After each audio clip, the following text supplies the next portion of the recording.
You know what time it is?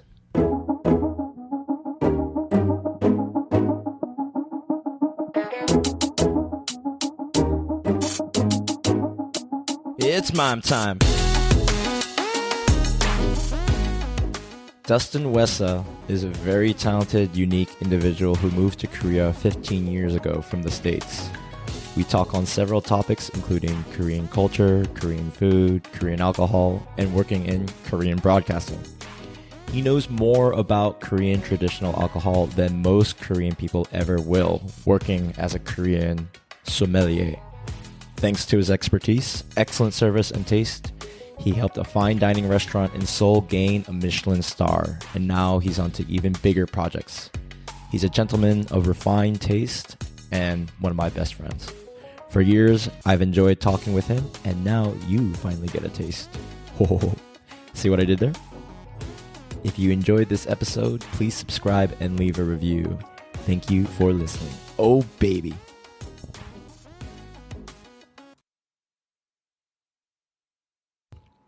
What's up, everyone? This is Mime Time. Thank you for tuning in today. I have my first ever guest ever, and I'm really pumped to have him. So many evers. So many evers, forever, ever. This is one of my best friends in Korea. I've known him for maybe about 5 years now, at least. Yeah.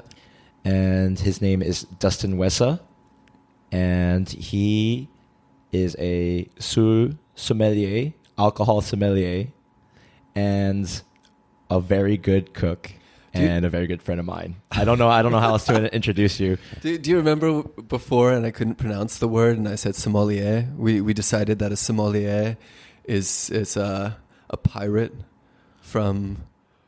Oh yeah, it's like a Somalian pirate. A Somalian pirate. We had the sommeliers up in there, Seoul sommeliers. Oh yes. And then we said like, no, they're a Somalian millionaire. That's right, a Somalian millionaire. A Somalian pirate millionaire. Exactly. That's a Somalian. Yes. Somalian. Yes. Anything is possible in 2020. If you too can be a Somalian pirate. I wonder what it's like to try and get a citizenship out there. I'm curious too. Yeah, what would it cost? Do you have to bring your own ship? Or would it be Somalia? Like, would you be a citizen of Somalia, or would you? Oh, because you're out in the ocean. Yeah, you're out in the ocean. Do you know about the Sealand of? Oh, the Principality of Sealand. Is that the guy who bought the island for his daughter? It's like an oil rig. It's like a giant oil rig with a helipad, and it's like island. Right. Yeah, you can like register for your citizenship. And there's like Nami-sam. There's Nami Island in Korea. Don't they have like their own passport or something? It's like a little like souvenir thing. Do you know what I'm talking about? Nami, not Namhae. There's some island or some place in Korea where like there's like this own little entity where like you can go and get some kind of passport. I don't know. Maybe I'm just making it up, but I think it's in Korea. It sounds like a treasure hunt. We should definitely, dude. That would be great. see what type of sewers they make on Nami. Yes. So Dustin, please tell us a little bit about yourself. Where are you from? Where'd you grow up? And how long have you been in Korea? I've recently now. It's it's my birthday. Oh, by the way, happy birthday, Dustin. I'm 38 now, and up until now, I would have answered the question like, it's so hard to try and define where one is from, right? And then now all of a sudden I woke up, I'm like, I'm 38. Stop being a dick about it. Like, I was born in Canada, northern Canada, and then grew up West Coast U.S. Been in Korea now for 15 years, I believe. I've been saying 15 years now for like 13 years. So. There's a spread there. I think I'm right at 15 years now. Hold that thought. Would you mind swiveling your chair this way so the audience can see you? Yeah, the people and the YouTubers. So yes, continue. 15 years for 13 years. 15 years for 15 years going on. It's like my age when I woke up this morning too. It was just like 38, and then you get to play with the. Should we be going with Korean age now? Sure, Or do you switch back to Western because now you just saved a year?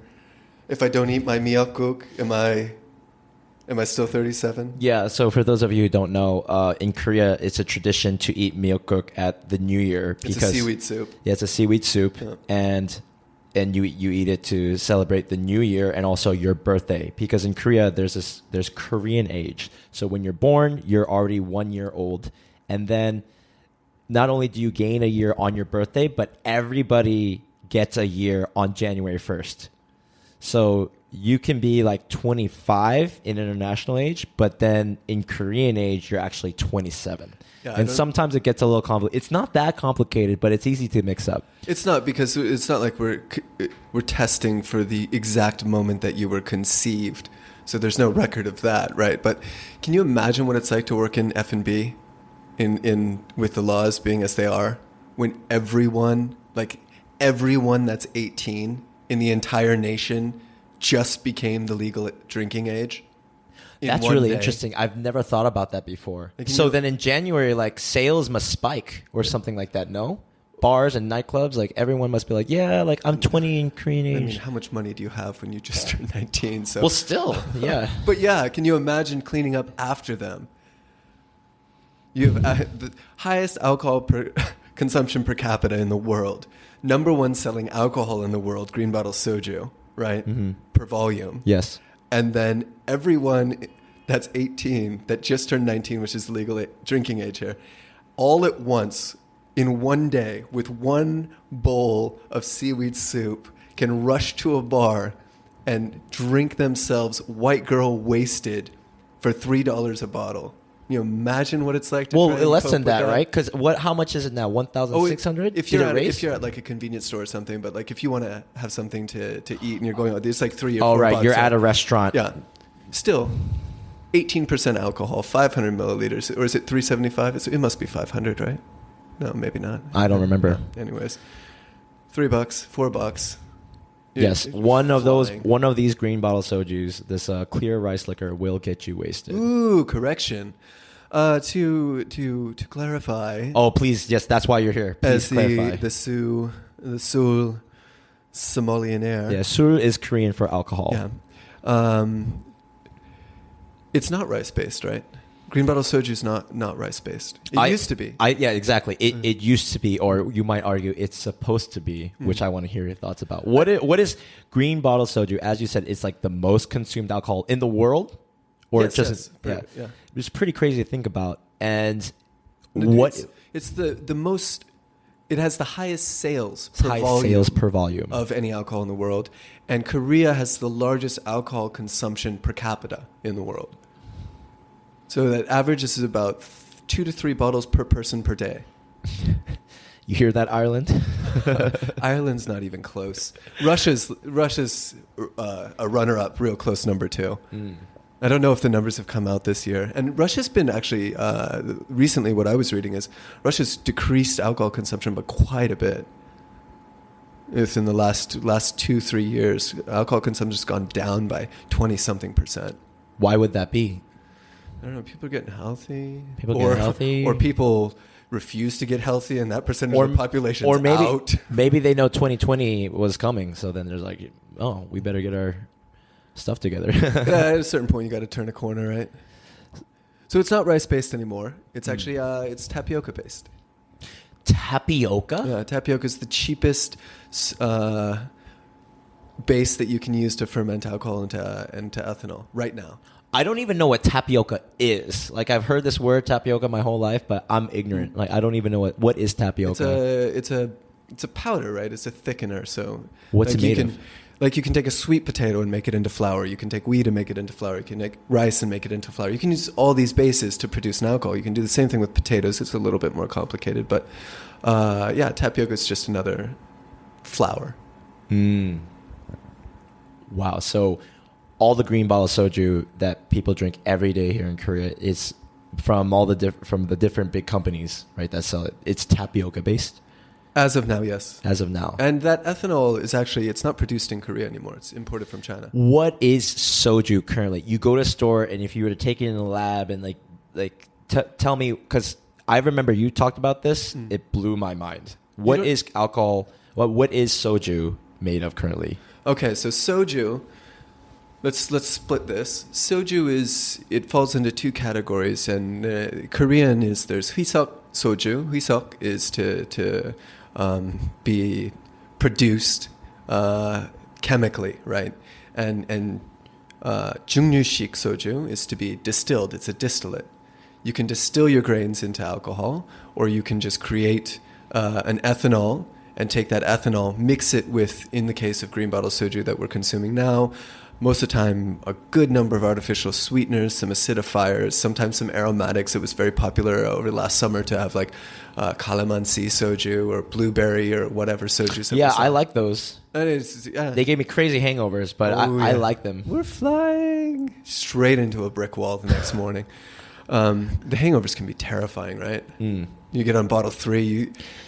See, so here's the thing. Pumping a taxi in the corner. I have this conspiracy theory, for lack of a better word, that because they recently changed the ingredients in soju, because I just can't drink it the way that I used to. If I have like maybe half a bottle after, I don't know, maybe I had a meal, but then I drink half to 2/3 of a bottle, and I wake up the next morning, like I feel like I was like drinking all night, that I had like a crazy rager, a crazy night. Yeah. At my age, we call them benders, right? Yeah. Binge. Some cheeky benders, mate. You just call it a rager? I don't know. That's just what I heard it on South Park one time. Randy Marsh said it. But what you told me one time, that the companies recently changed the content of soju from ethanol. You said ethanol is made where now? Japan or China? China. Of course, China. Legally, I think, God, I know I'd have to look at the dates of the law. It's not important to anyone who's listening to this, right? But years ago, you'd actually have to have on the label whether or not it was a laboratory-produced food-grade ethanol that was cut with artificial sweeteners, and then obviously, and then you mix it down to whatever percent you want.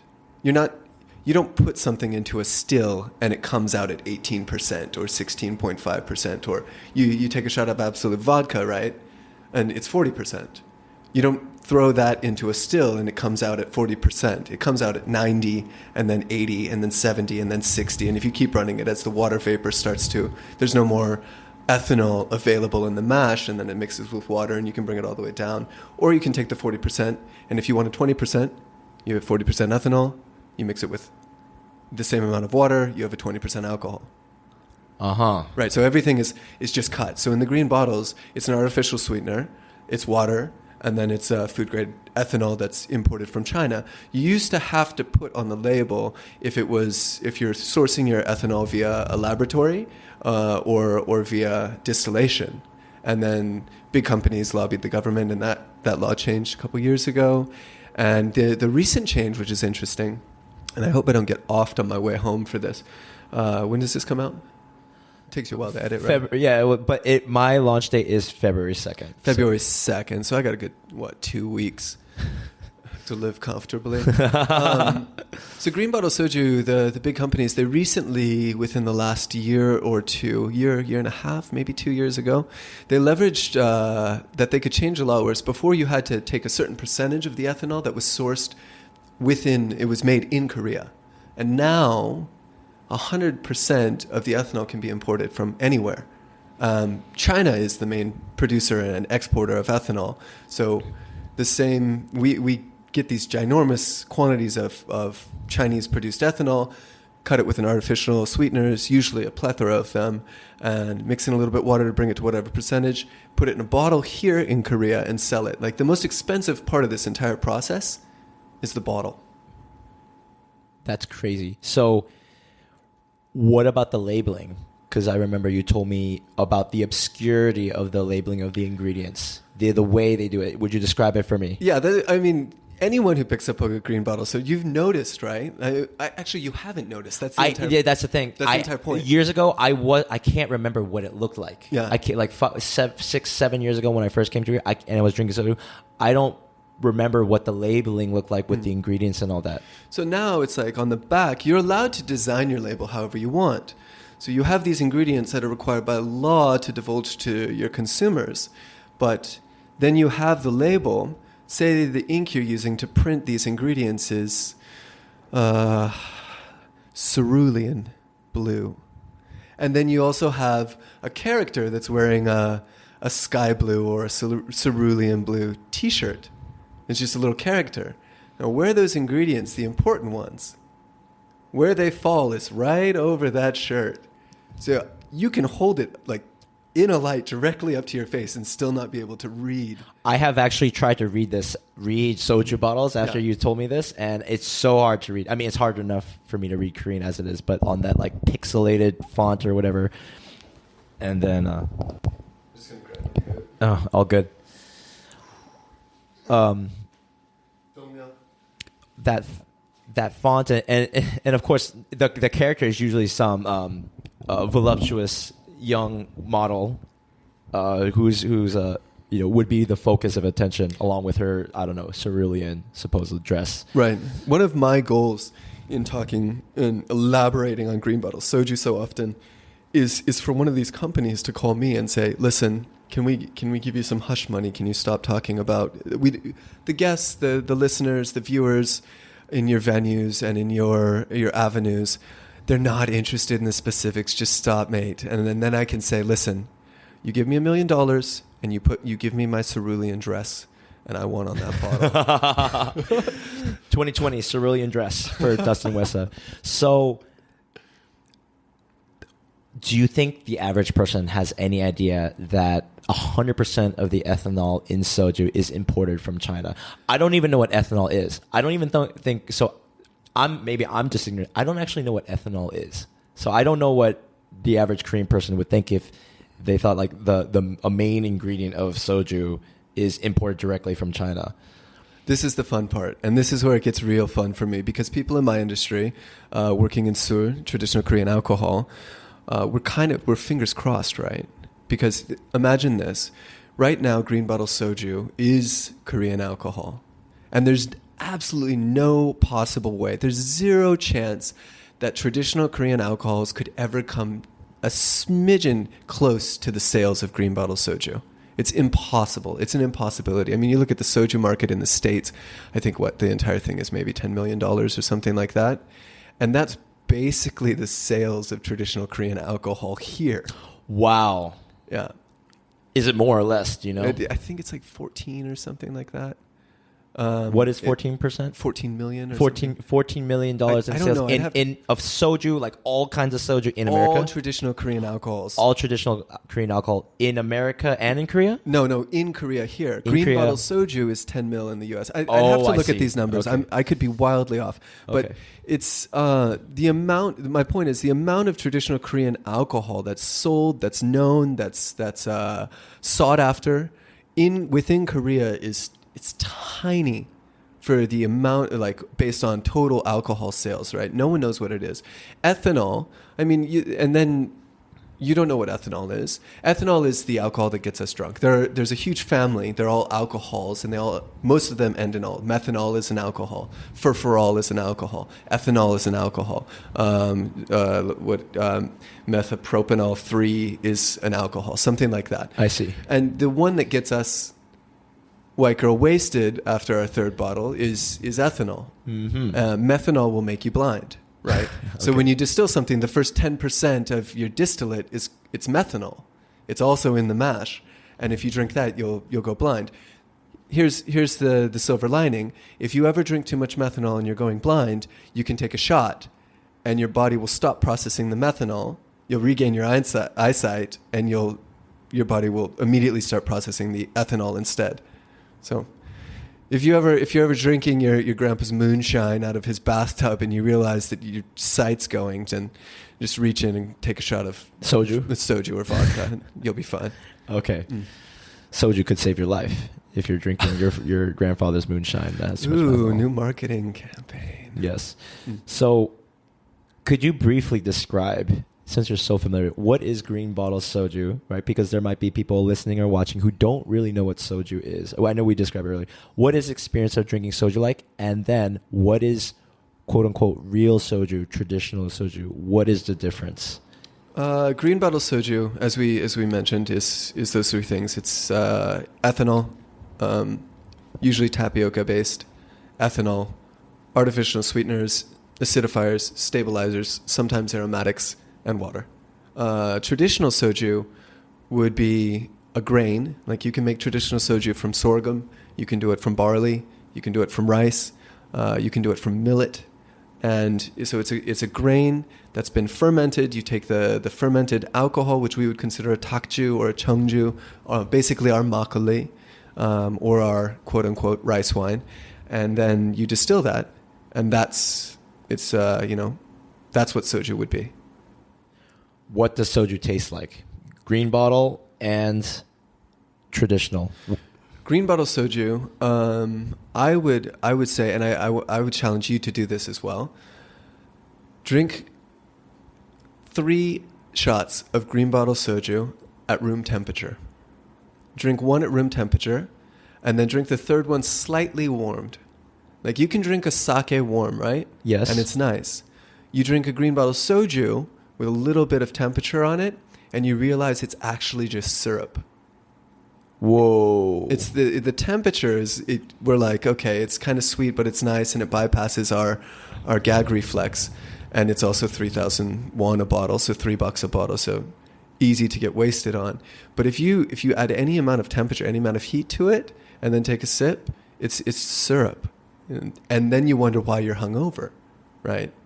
You're obviously hungover. You're just drinking lab-grade ethanol and artificial sweeteners. But a nice soju, a traditional soju, the sweetness comes from the fact that it's made with proper rice or proper grain, because then I can get really boring. Basically, alcohol is produced. Here's the question I always ask people. Do people make alcohol? No. Do people make alcohol? Yeah. The answer is people don't make alcohol. Alcohol ferments itself? Microorganisms create alcohol, right? Well, yes. And so what you take a starch, and the microorganisms, the enzymes will chop that up into glucose, and then yeast will consume the glucose to produce alcohol, right? There can be that residual sweetness from the grain itself, and where you pull the fermentation is how sweet it's going to be. So this is what I tell people who are interested in trying their hand at making traditional Korean alcohol at home, and it's very approachable. It's extremely cost effective, and it's very approachable. Anyone can do it at home. All you need is a stainless steel container. You can have a plastic thing. I'm not a big thing on a plastic container, but you can do it in plastic. You need rice, you need yeast, and you need water, and you can literally just do it in your bedroom. So have you done it in your bedroom? I strained out 6 liters this morning. I strained out 6 liters. So I'm always like, because I want to make the flavor that I like. I don't like sweet things. And you've heard me. This joke is lame, but I'm sweet enough, right? So, and you get older, and you tend to steer away from sweet things. I have tasted several different batches of Dustin's makgeolli, the Korean white rice wine, and it's my personal favorite makgeolli that I've ever tasted. Like, I would gladly buy that in a store rather than what is in the store. Yeah, once you go mak, you never go back. Yeah. Once you go Dustin, you never go, I don't know. I can't complete that. I should have brought some. Yeah, that would have been great. But next time. Anyways, there's so much more to talk about. I want to kind of roll back a bit. What brought you to Korea? You're a good old white brother from America. What is it about Korea that drew you? And how do you start in Korea, and then looking back on all that, how do you feel about your journey here? So I was studying Korean history and linguistics, and that came from more or less my uncle's side of the family. His wife and that whole side of the family is Korean.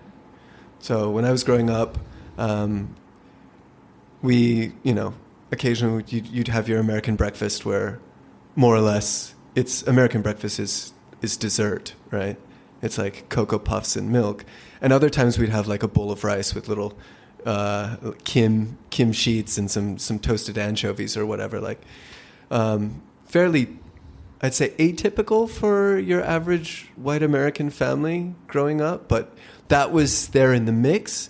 And I think that played a large part in my decision to my initial interest in Korean culture, and then when I had to make decisions on the educational side, it was easy to say we're all taking stabs in the dark here. We actually, let's be honest, we're paying a ginormous sum of money if you're going to pay for it, or I mean, you can always just run away to Korea and never pay back your student loans. I've heard of some irresponsible, dreadfully irresponsible assholes doing things like that, and that was a, you know, when you have to take the risk and you're curious and you're young, it's like, okay, choose a major, and all my friends are like, we're going to study Japanese, or I'm going into business, which I could have probably done a lot better for myself if I just went into business. Wait, when did you first use chopsticks? I have a photo of me using chopsticks when I was like 4 years old. Oh yeah, I think I've seen that. Yeah, I'm not using them well, mind you, but I have my tongue full out at my mom, who said I was not going to be able to manipulate these tools to get food into my mouth. And I have this one photo of me throwing some chow mein successfully into my face. Mm. Oh baby, and now it's Korean noodles and Korean food. So you came to Korea and you studied for a few years. Yeah. And then what did you after that? What were you doing for work in the meantime? God, I think you got roped into something like this too, right? The education for children. I was childhood phys ed. This company hired me to create the English contents for their program, which I did. The number of hours that I sat there listening to Korean songs that are played in preschools and then just half-assly translating them into broken English to satisfy the higher-ups, it was dreadful. Do you think anyone else has done something like that? It pays well, yeah. I mean, I'm sure voice acting is an entirely different facet than you can make a lot of money voice acting, right? Yes. So I was doing that for a while, and I actually really loved doing that, like hanging out with the kids, sitting there doing a class. The catch is we sold my program as an English childhood physical education program, and I spent very little time speaking English. And no one really knew, and it helped me control the kids better. I was able to educate them on a higher level because I could actually sit down with the kids and say, you sit down in the front of the class, there's 30 little rugrats running around, and 자, 우리 친구들이 선생님 무슨 도구 가지고 왔는지 보여드릴까요? And everyone goes, yeah! What does that mean in English? All right, kids. Who wants to see what teacher brought for us to play with today? So how old were you when you were speaking more Korean than English to these Korean students? That happened immediately. For me, because when I first got to Korea, right, I told myself that I wasn't going to make foreign friends. And I started at a Korean hagwon, a language institute. I didn't do very well. I performed extremely poorly. I believe I failed level 1, to be honest. How was getting into Korean, learning the language, doing like the stumbling blocks that every person goes through when they go to a foreign country and learn that language? How was your experience? You'd like to believe that you're an intelligent, articulate human, and then you throw yourself into forcing yourself to ask where the toilet is in baby Korean. Pee-pee, poo-poo, like for the first couple months, beer please, and it can be very humbling, right? But it is a humbling experience. It's your level of interest, and people will always say learning Korean is extremely difficult, and I'd say learning a language there's nothing easy about learning a second language, but there's nothing overly difficult about learning anything that you're interested in. Ooh, can you say that one more time? There's nothing overly difficult about learning something that you're interested in. That's such a simple statement, but I think that's very valuable. That's deep, bro. So were you interested in it? Like you kind of psyched yourself up to be like, I'm living in this country, I'm going to learn their language. I'm going to eat the kimchi just like everyone. Yeah, I'm going to eat kimchi till I smell like kimchi. I'm going to, yeah. What else is there? Is there a fermented skate? Let's sniff that out. And just throw yourself all the way in, because, I mean, anything that you experience here, it's not going to kill you. And as you learn the things that you like and you're exposed to a greater variety of experiences, it just gives you a greater perspective, and more, the quality of your life just deepens. So the things that you don't like, it's not like you have to do it again. I remember this, what was it, the second time that we had that fermented skate together, and you looked at me, you're like, I did this once, this wasn't really my thing, but let's go for round 2. Do you remember that? I do. I vaguely remember this. And actually, I wouldn't mind doing it again. Exactly. Yeah. Exactly. It didn't kill you. It's a little bit strange to put a piece of sashimi in your mouth that tastes like pee, but you know, it only smells like pee. That's right. That's true. It only smells like pee. It doesn't taste like pee. It's kind of salty. It's a little bit savory and briny, right? And it's not for everyone. I get it, but neither is being peed on. So would you say that your school of thought or your attitudes towards being an expat or living in another country is to just fully immerse yourself in the language, the culture, and the people? Or would you say, like, that's not for everybody, so that shouldn't be forced on everybody? No, for the people that it's not for, there's no reason for them to spend their energy. I mean, there's a certain amount of etiquette, right? There's a certain amount of just, for me, it's like, why, if you're going to be here for a certain period of time, or even if you're going to be here, say, for a month out of the year over the next 3 years, just learning the basics, it would make your life that much easier. Or just pay for a translator or something like that. Like if you have some dude that's following, or some lady that's following you around, helping you with all these things, there's no reason to put your energy into it if you have zero interest in it. But another thing that I would suggest is you don't even need to pay for a translator. You just need to have a good friend who would want to take care of you. Case in point, Dustin. Sometimes he's translating for me, especially like when we first started hanging out. How was my Korean level? It was terrible. it was basic as fuck. But the thing is you got a lot of heart, and you're willing to be. You humble yourself, and you're willing to always put yourself out there. So your learning curve is extremely quick. Like the amount that you've improved in the 5 years that we've known each other. 5 years is not a short amount of time either, but right. You were asking me where the bathroom was in baby Korean when we first met, right? More or less. Pee poo poo. Odi? Where? Yeah. Beer, please. Beer, please. Wow, man. Yeah, I can't believe we've known each other for so long. And it doesn't get old. I don't get sick of Korea. I'm not sick of living here yet. I feel like I'm just getting started. How do you feel? First off, I'd like to mention that Dustin worked at a fine dining establishment in the heart of Seoul, in a very bougie area for how long? About a year? Yeah, I just wanted to finish the year. You can't put yourself into a project and leave before the year and then actually say that you've accomplished something. Mm-hmm. There's something to working 15 years in one place. I get that, but for me, if you work 15 years in one place and that's what you love to do, and it's allowing you to accomplish your goals and it's providing for you, and there's opportunity, then huge ass pats. It's not difficult to find a place that allows you that position, right? What was your year like? First off, I'd like to mention that Dustin had his own casual fine dining gig for his own place for how many years was? I wouldn't call Dandy Pink fine dining. It was dining, but it wasn't fine dining. And depending on how late you were there, I mean, how many times were we there until like 4 or 5 in the morning? We had great times. Watching the sun come up. And at that point, it's not even dining. It's just a wine trough.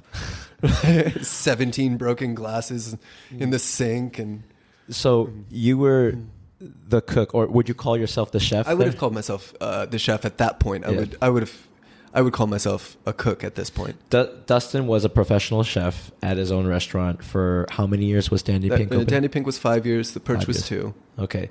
And recently he just quit from working at the fine dining restaurant that we just talked about. What was that year like? What was the past year of working there like? You know, we watch like reality TV with celebrity chefs that work in fine dining, Right. And Very popular, very entertaining. yeah, and I, to be honest, always thought that they were going a bit over the top because there were cameras and they needed to get a reaction. It was just acting. That's what I thought. It wasn't really reality TV. No, it is. Like, really? Yeah. Okay, now this is very interesting. I wouldn't have thought. I would have thought the same thing. No, like Gordon Ramsay or whoever, they're just overdoing it. No, the turnover rate is severe. The number of expletives that can go on in that can be jammed into one sentence as you're just, we say, rinsing someone out.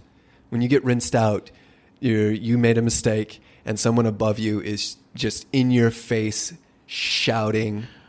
Cups can get thrown. I've heard of knives being stuffed into cutting boards. People get shoved around. That there's the fucking door. Fuck off. That type of thing happens often. And I always got to have the front row seat to that, so I was never bored. Were you more on the giving end or the receiving end or observing during your year there? I was the head som front of house. I don't have to deal with that shit. Well, there was one time when me and the manager actually there was 2 times we almost came to blows. There was one time he picked up a chair to throw at me, and I was up and over the counter in a second, and the chef had to jump in the middle of us. And there was another time where, yeah, we respect each other quite a bit now, but we had this hump to get over in order to know exactly where the two of us sat. And manager, so to put this in perspective for your listeners, and the viewers, the chef, everyone views the chef as the head of everything, right? The chef is the head of the back of house. The manager is the head of the front of house that ties in the back and front of house. I see. The head som is the head of the front of house and holds the most power in the front. If the som says, bring me this glass, that glass is there.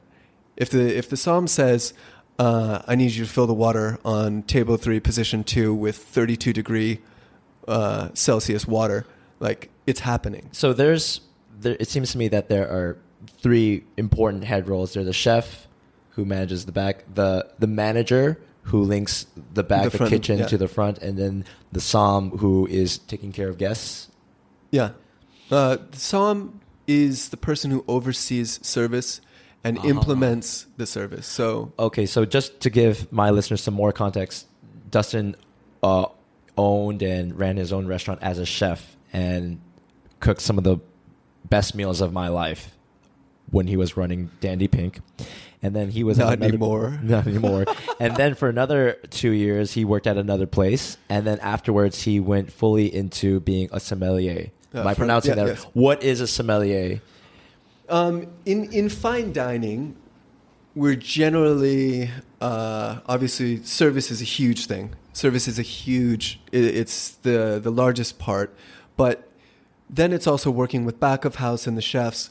They're going to create their dishes. What types of beverages pair well with these dishes, these courses that they're creating, and to choose the beverage list, to create if you're going to do a cocktail or whatnot, or if you're just going to choose and pour. This is all part of what soms do. So the chef will say, hey, we're changing the menu in 3 weeks. And we'll start talking ideas, and then I'll order a bunch, and we'll do a tasting, and then I create the pairing for the course menu. I'll be out there on the floor talking with the guests, finding out information. This person likes more strong alcohols at this table, so we're going to tweak the pairing this way. This person, if we do the same pairing for them, they'll be puking in the bathroom, and let's avoid that. And you curate an experience for your guests based on their personal taste, where they're at, but still pairing with the courses and the environment. So we're more or less entertainment at that point, right? A very educated entertainment. Very sophisticated. So Did you enjoy your experience? Did you enjoy serving the customers throughout your year? The guests. I absolutely love running a service, to be honest. I absolutely love running a service. Running in service that entails seeing the customers, welcoming them, making sure they're taken care of. Right. Give them a hot towel or whatever, and then serve the drinks, and then describing, right, explaining the drinks, storytelling aspect, meeting the guests where they are, finding out about them. It's a lot of life sharing, and then it depends on your establishment. But the restaurant that I worked at actually gave me more or less freedom of movement to just be myself. So I got to have a lot of fun with the guests as well, which is, in fine dining, that's fairly atypical. You'd be white gloves and you couldn't cross certain lines. But I'd give my guests hell, and there's a lot of mutual respect in that, and you can, as long as you're on your toes and you have a head for it, you can create so much more fun experience, such a much more fun experience, just being real with people. And then also providing them with this amazing pairing experience and explaining the alcohols that they've not had access to. Well, yeah, I mean, Dustin, you're pretty much a powerhouse, and there's very few people that I know that can do what you do and who can provide that kind of experience for people.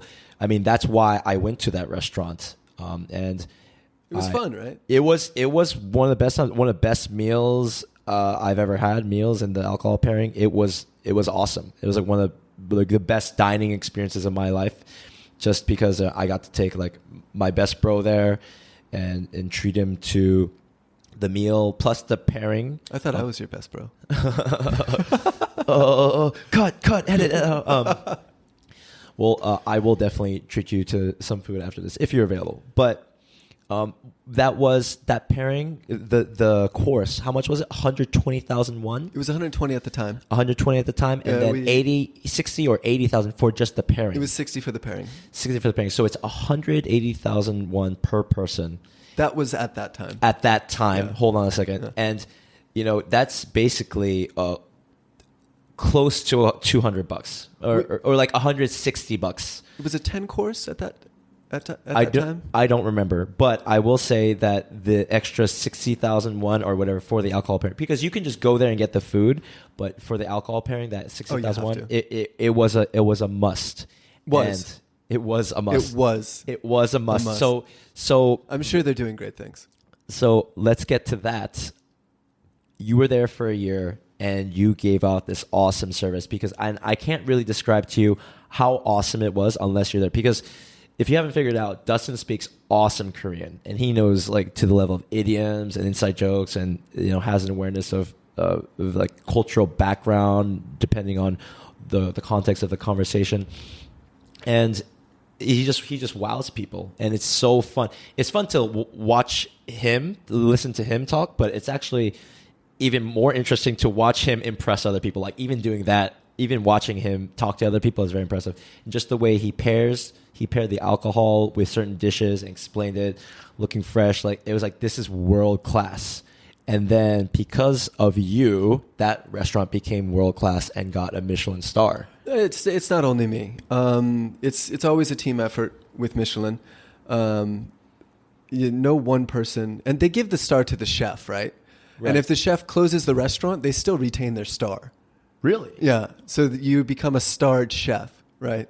So it's kind of ironic in that I don't think anyone in Michelin would disagree with me, but it's a team effort, and Michelin, like no chef could procure a star on his own. And the star, at least the first star, a huge portion of that is for service, which we'd like to believe that chefs are some sort of fucking superhero that all see all, hear all, know all, and curate this perfect experience. But how many chefs have you been around? Like they can be grouchy, not just grouchy. Volatile. They're volatile. They're blunt. They're vulgar. They're like I've met chefs at the end of a night where trying to have a conversation with them, I would just assume they just got hit by a car. and they can't even articulate themselves. They're some rough folk, and you need the front of house in order to cover that. And then if you're in an open kitchen like we were, and you look over your shoulder and like someone's getting rinsed out during service, they just got a cup of water thrown at them in the middle of service. It's entertaining for everyone, but how do you smooth that out with the guests? Like, with a smile and a smooth transition. How many times have you done that? Or just like open up my jacket and do the spread eagle so no one can see. Don't look behind me right now. You spread eagle. People see your coat like, geez, Dustin, that's a lot of knives. They're bottle openers, I swear. What was the question? It was a team effort. It's a team effort. So I mean, be frank with me. Like, how did you feel knowing that you contributed to that Michelin star, and then how does that play into you leaving? So, Michelin stars, service, we've established that there has never been a fine dining restaurant ever that used solely traditional Korean alcohol as their pairing. So there have been a few that have mixed in just like one or two with their wine pairing because we're in Korea and they wanted to be a little bit more Korean-esque. But there's never been a restaurant that just said, no wine, we're not doing it. It's not our thing. We're going all traditional Korean alcohol. We don't care if people understand what's going on. We're going to provide them a unique, excellent experience, and we're not willing to acquiesce any of this vision. And so it was great on the chef there because this was his vision, and then he asked me to create this program for him. And so he gave me that opportunity.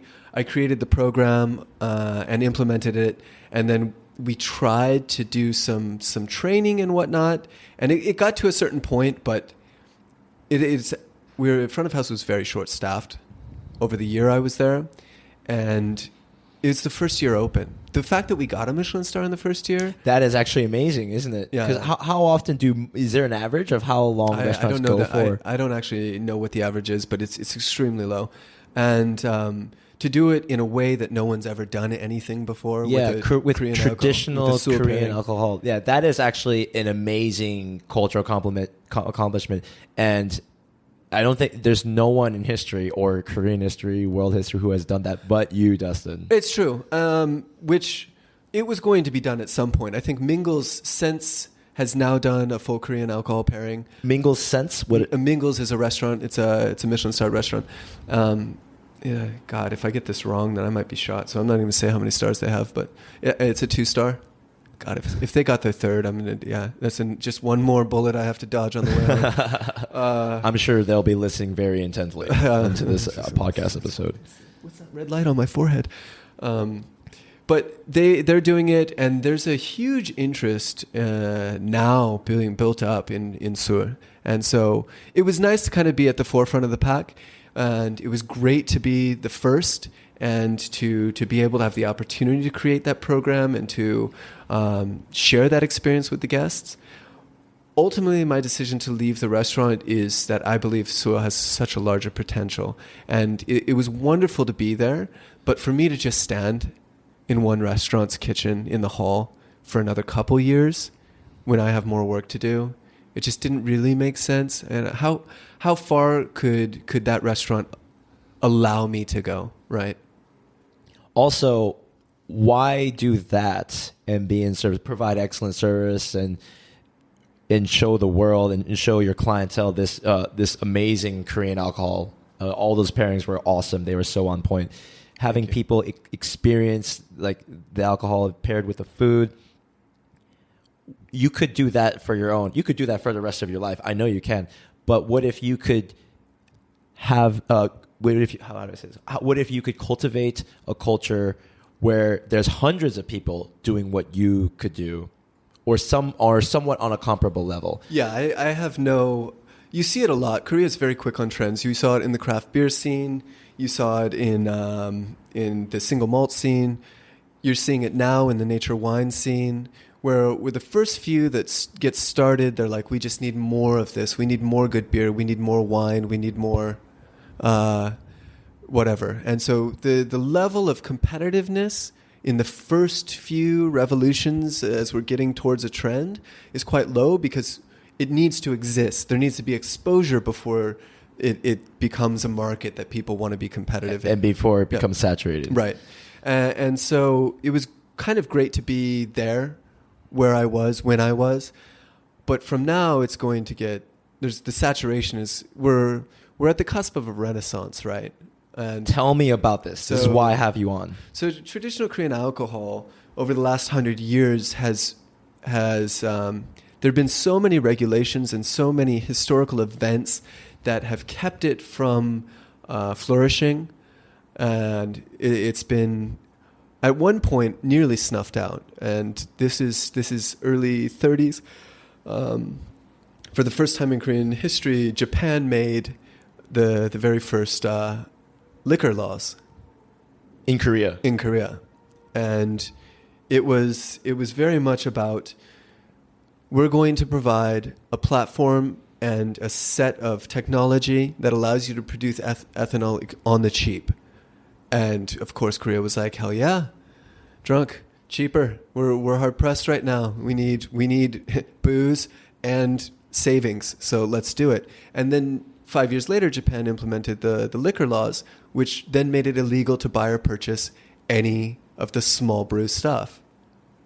So then what could Korean people consume in the 30s? Like Japanese imported sake or something? No, like that? the alcohol that Japan provided the factories, the alcohol that was coming out of those factories. So they had 100% of leverage over the taxes on alcohol sales. Okay. Right. And then there was the war. And then there was the dictator, and Korea was hard pressed. So there was a law that was made where you weren't allowed to use rice to produce alcohol. And at that point, the U.S. was involved with Park Chung-hee, and the president at the time. I probably shouldn't say the dictator. He was dictating the Industrial Revolution, right? He was, and he definitely was. I don't want to really elaborate on that because my opinions are not that important, but at a certain point, yes, that hard time paved the way for possibilities, right? Yes. And so the president at the time and the U.S. government said, okay, you guys aren't using rice to brew your traditional booze. What if we give you flour from the U.S. on the cheap? Why don't you import our really old flour? And Korea was like, great, that's where green bottle makgeolli comes from, right? This was what, the 80s? This is 67, 65, 67, 65. Yeah. And so it was made with American flour. That's where green bottle makgeolli comes from. Green bottle soju comes from the Japanese in the 30s. Green bottle makgeolli comes from American flour in the late 60s, early 70s. Wow. I'm sure there's a lot of history that I would love to go into, but we're boring everyone. So at what point, you say we're at the cusp of this renaissance. To fast forward a bit, what is it that you see brewing? Yeah, so now the laws relaxed in the 90s, and now we're able to brew with any of the ingredients that we would have traditionally been able to brew with. Rice, we can gather our own wild yeasts by any means necessary. Not allowed to use cannabis, although that was an original source for wild yeast for the nuruk that's used in traditional brewing. That's the one that we're not able to use at the moment. And we can buy and sell homebrew if you'd like. Large scale stuff, not. Like you can't brew in your own restaurant and sell that to guests, but you can give it to them. It's at their own risk. I'd say make sure you're drinking it first because you don't want to make your guests blind. Right. But that's what I mean by we're on the cusp of a renaissance. We now have access to not just try and brew ourselves with the ingredients we'd like to, but everyone does. So there's this explosion. You can study a cookbook called the 음식 dimibang. That's 1650. That's when that came out.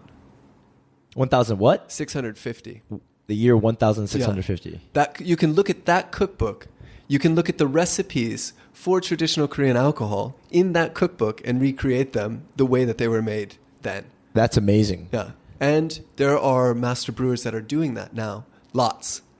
We're looking at an explosion of hundreds of options of traditional alcohols within the last couple of years. That's amazing. And of course, this is due to the rise of the internet, digital media like YouTube and online blogs and all this information that's readily available to anyone who wants to look for it. Would you say? Right. So where do you see yourself in that playing a role or being some line of thread in this tapestry that is Korean culture with alcohol, Korean alcohol? What do you want to do to contribute, or where do you see yourself as far as Korean alcohol goes? That's a wonderful choice of words, to contribute, right? Just because I accomplished something, having been at the right time and place, I worked hard, mind you, obviously, and I accomplished something that no one's ever accomplished. But that was circumstance, a bit of luck, and a bit of guar. I'm not disillusioned to think that I'm going to be or have any desire to continue to be the front runner of Sursom's in Korea or around the world. But my job, my place here is to promote, right? I'm a promoter. And I study, I test brew, I make my own recipes. I spend a lot of time doing rounds around the country, meeting the master brewers. I like to nerd out, you know that. These are all things that I feel I'm passionate and responsible to accomplish. But will I be, number one Sursom? Nah. Like, I can be a bridge from here to the rest of the world. I can work with the Ministry of Tourism and Culture if they approach me. If you guys want to approach me, Instagram sur_Sommelier.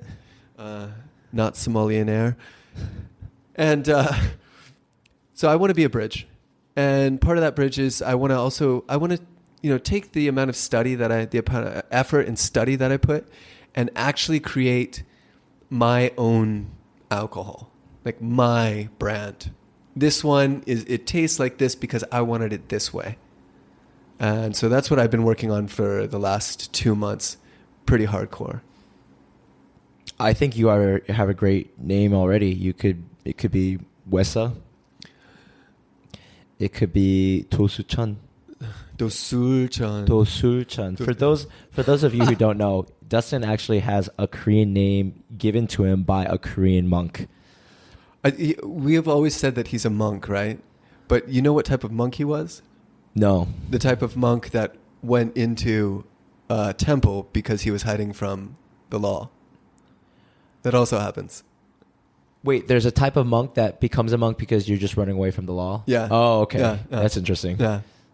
Well, that gives you even more notoriety. Does it make you a spiritual outlaw or an in-law? I don't know. So I know that. Wait, but going back to the restaurant that you quit, I resigned. You resigned. I resigned. You resigned, and is that because you know that once you get a Michelin star, your schedule is just like packed? Oh, is God. that a real reason? Yes, if I can be completely honest. Yeah, because I don't think people I'm barely aware of like the whole Michelin star, the implications for that, for like the staff, the restaurant, culture, like what people have to deal with once they actually get a Michelin star. If you could, briefly. I wasn't really around for it, right? Because it takes a small amount of time to adjust where people start rolling in, but it happened within 2 weeks. So I remember about 4 months prior to the Michelin, maybe 5 months prior to the Michelin coming out, the owner of the restaurant said, "What would you like if we get a Michelin star?" And she looked at the CDP. What is the CDP? Chef de pâté, who's way up there, right? Top, Chef de pâté. Yeah, top of the tops. And she asked him, "What would you like?" And he said, "I want 10 grand in cash." And she said, "Done. Dustin, what would you like?" Wow. Because these are the type of numbers that you're turning out, right? You go right. from doing maybe 1.2 million won a night to doubling that. 1.9 million won a night. Yeah. So about like less than $2,000. 2 Gs, less than $2,000 a night to almost doubling that. Yeah, you can. It depends on how you want to layer your services and what your capacity is. That's like total revenue, like for the whole establishment. Yeah, you could max it out more than that if you took walk-ins, and if you like, if they wanted to do a lunch now, I'm sure that would be full too, every day of the week. But that's what happens, right? Okay. So the chef said 10 grand. He said 10 grand, and she said yes. And obviously, he didn't get 10 grand because you're not serious when you say I'm going to give you 10 grand. At least you don't think you are. Even if the person is expecting that you're serious, they can fucking cry about that later. And like everyone else in the company, as a recyclable body, you don't like it, there's a fucking door. Next. So when she looked at you and said, "What do you want?" I said, "I want a nice bespoke suit made out of a new Italian wool. I'll pick the fabric, and I want to make sure that it has lapels on it that I designed that were popular in the 1820s, an M lapel, and gilded buttons." And I don't even know what gilded buttons are. A little bit of gold or something on the okay. edge of the buttons there, right? On the edge. Yeah. Mm-hmm. Gold gilded buttons. And I would prefer silver, to be honest. And she said, "Done." And I said, "I also like you to know that I'm also going to quit."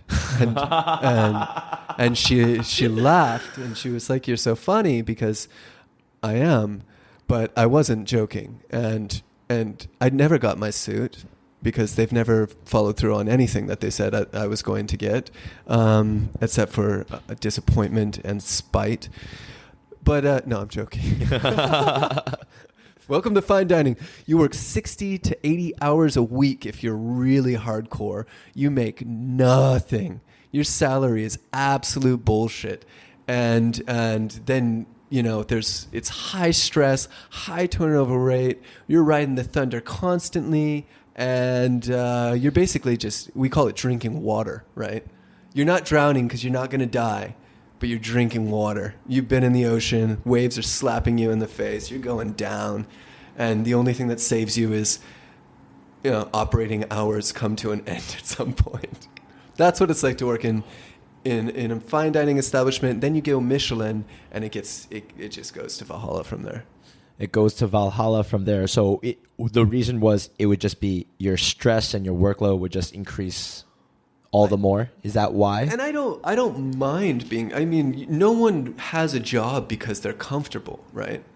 Oh, you would be surprised. Really? Yeah. I don't mind being stressed at work. That's why you're like, being stressed at work, riding the thunder, like working in a kitchen, working front of house. It's fine. I love the service. But at a certain point, you have to talk about what are the rewards? What are the possible opportunities? And is it balancing out to the position that I am in at right now?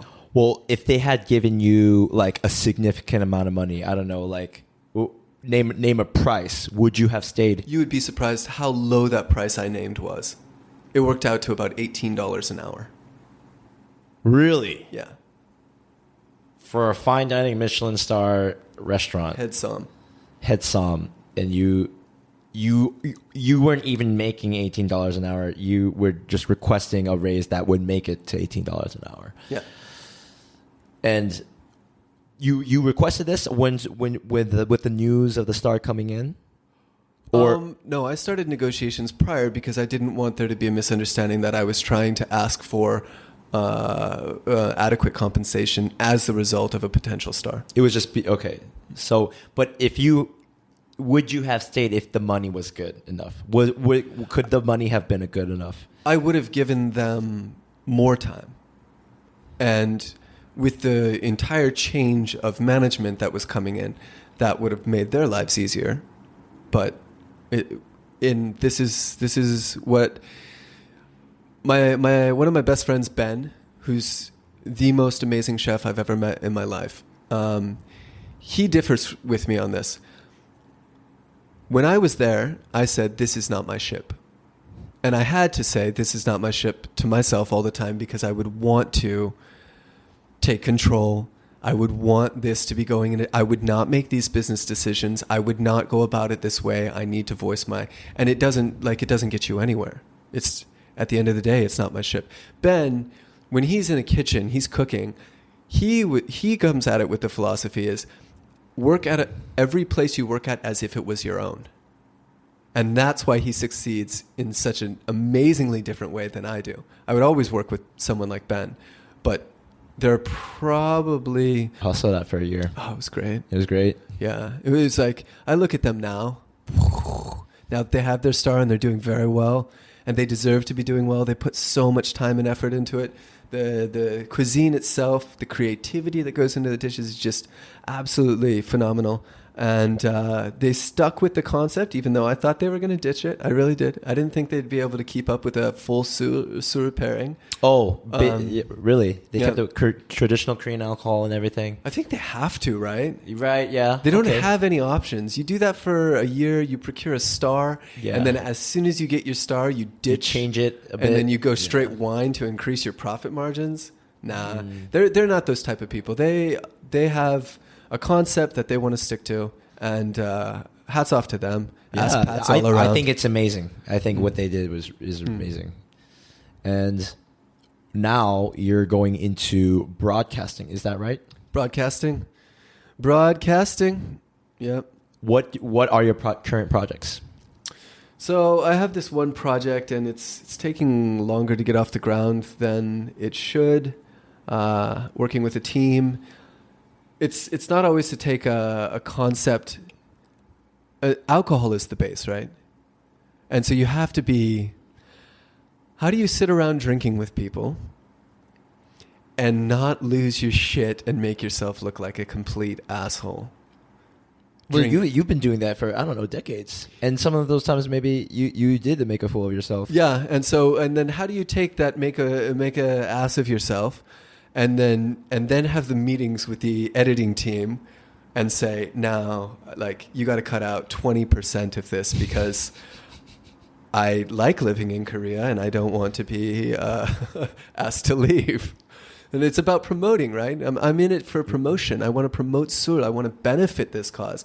And so right now, one of the projects, it's called Seulgireon Senghwal, which is, it was actually, back in the day, it was public education system of how people should be living properly and wisely. And it was taught to children, right? 예 바르게 살 수 있는 방법. Right. 슬기로운 it's 슬기로운 생활, but we change it to 술기로운 생활. I see right? what you did there. So that one's debaucherous. I'm not joking. Like we've been through some wild ass nights.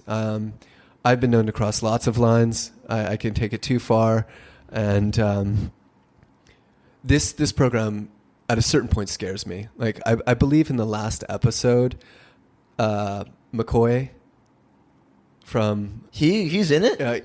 He was a guest last episode. Wow. He actually took my alcohol, poured it on my nipples via my dress shirt.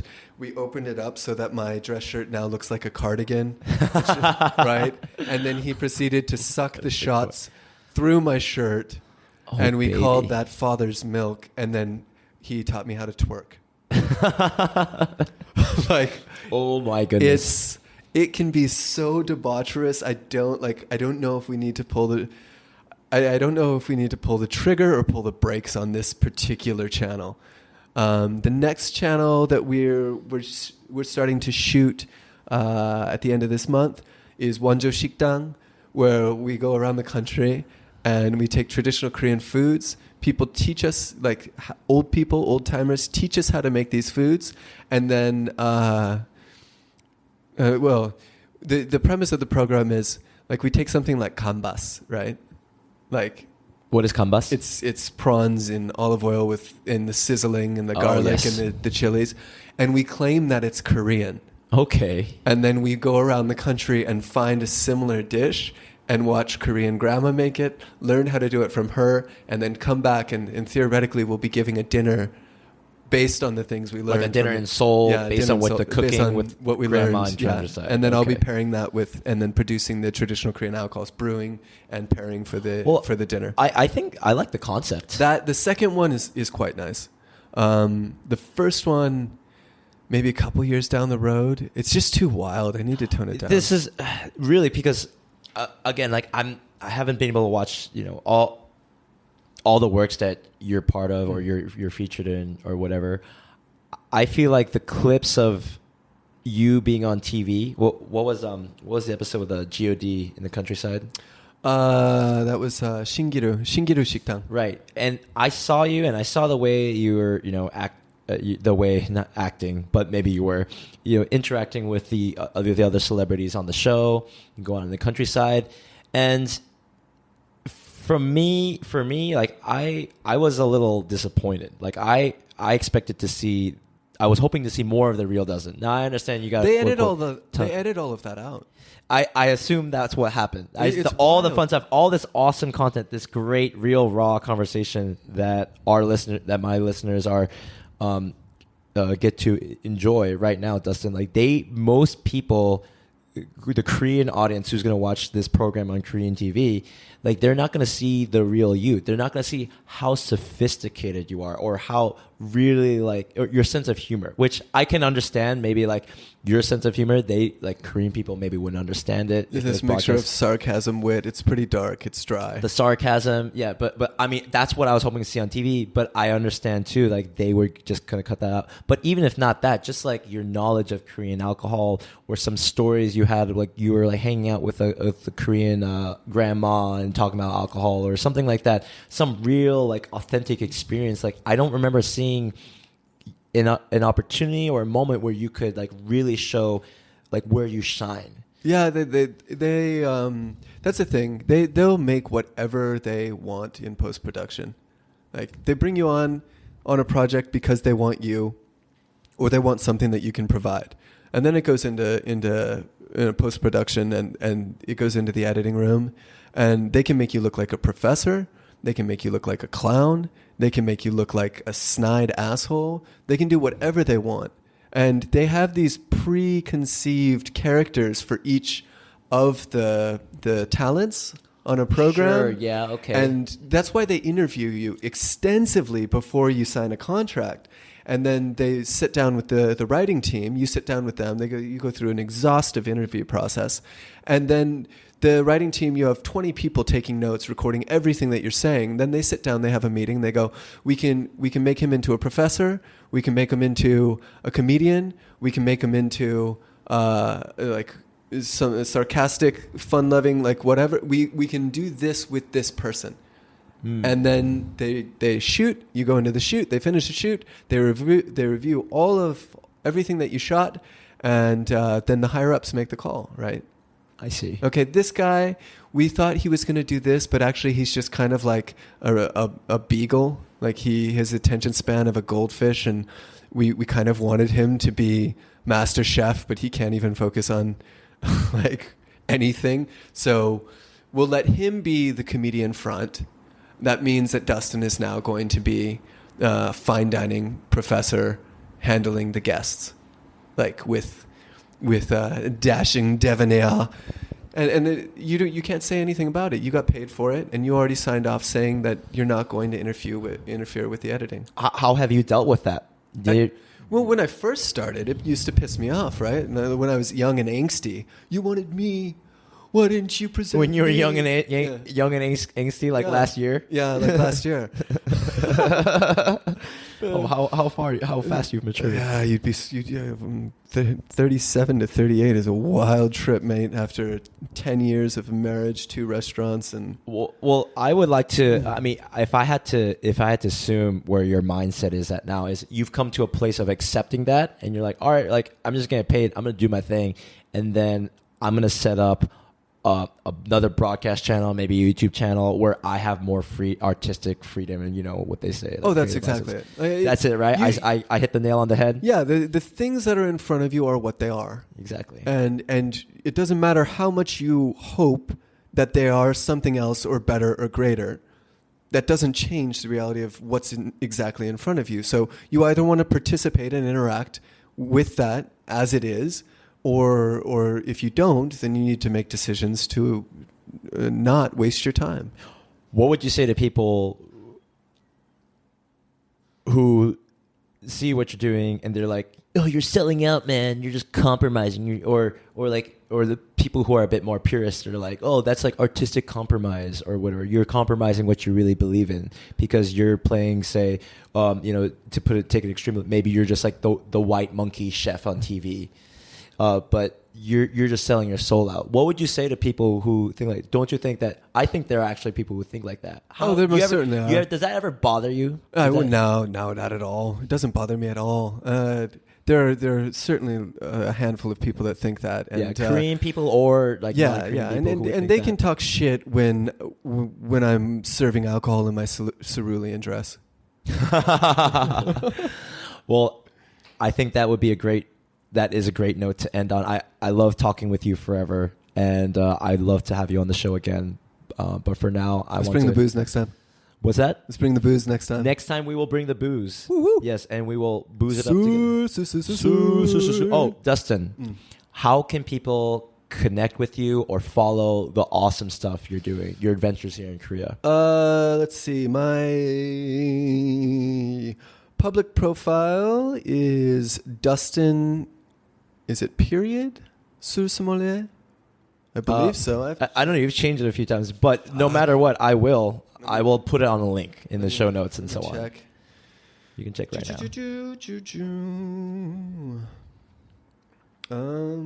How can people know the latest and the greatest in Korean? Dustin _ Sommelier. SOOL. And then Sommelier, and you can and you can Google how to spell sommelier. You can. All right. Well, Dustin, I'm so proud of the growth and all the experiences you've had in the past year and since we met, and I can't believe that we are here together. You're my first guest ever on my podcast, so I can't really tell you how much this means to me, bro. I can't believe you invited me as your first. I can be too nerdy. You can edit that. You can fix that in post-production. Yeah, I can fix the nerdy. Tone down the scientist just a notch. Take that down a notch, and then put on some laugh tracks for me. Yeah, tone down the Rick and Morty. Yeah. Yeah. Well, it's such a pleasure to have you, bro, and I'm looking forward to have you on again. Yeah. Let's do a tasting next time. Yes, and happy birthday. Oh shit! Yeah. All right. Sweet.